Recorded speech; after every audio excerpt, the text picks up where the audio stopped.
Tu savais que les expériences de mort imminente, EMI, restent un mystère fascinant. Les expériences de mort imminente, ou EMI, intriguent depuis des décennies.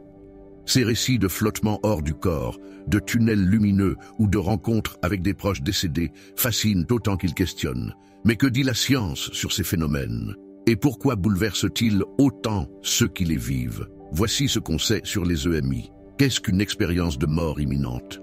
Les EMI surviennent souvent lors de situations critiques, comme un arrêt cardiaque ou un coma.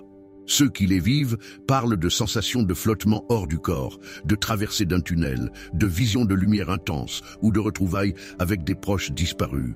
Ce qui est étonnant, c'est que malgré leurs différences individuelles, ces expériences partagent un sentiment universel de paix et de transformation profonde. La science tente d'expliquer ces phénomènes. Les chercheurs avancent des explications neurobiologiques. Par exemple, une privation d'oxygène au cerveau ou une libération massive de neurotransmetteurs comme la dopamine et la sérotonine pourraient provoquer ces sensations de bien-être et de flottement. Une autre hypothèse suggère que les dysfonctionnements du lobe temporal, une région clé du cerveau, pourraient générer des perceptions hors du corps ou des hallucinations.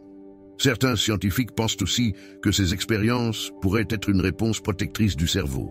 Face à une situation de danger vital, ils généreraient des visions positives pour réduire la peur de la mort. Les témoignages sont marquants. Des études comme le projet AWARE ont recueilli des récits de personnes ayant vécu une EMI. Beaucoup décrivent ces souvenirs comme plus réels que la vie quotidienne. Ce qui est fascinant, c'est que ces expériences se retrouvent dans différentes cultures, bien que leur interprétation varie selon les croyances religieuses ou spirituelles. Mais attention, jusqu'à présent, la science n'a pas encore prouvé qu'il s'agissait de preuves de vie après la mort. Les EMI restent souvent expliqués comme des phénomènes biologiques et psychologiques liés à un cerveau en détresse. Un débat qui dépasse la science. Les EMI ne sont pas qu'une question scientifique. Elles touchent aussi à la philosophie et à la spiritualité. Ces expériences posent des questions profondes sur la nature de la conscience et les limites de notre compréhension de la mort. Est-ce que la conscience peut exister sans le corps? Ou bien ces phénomènes ne sont-ils qu'un produit du cerveau mourant? Alors, est-ce que les EMI pourraient révéler quelque chose de plus grand? Qu'on les considère comme des illusions cérébrales ou des fenêtres vers une autre réalité?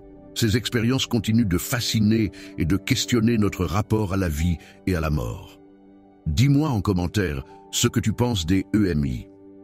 Sont-elles une preuve d'une vie après la mort ou simplement des phénomènes biologiques? Abonne-toi pour d'autres vidéos qui explorent les mystères de la conscience et de l'univers.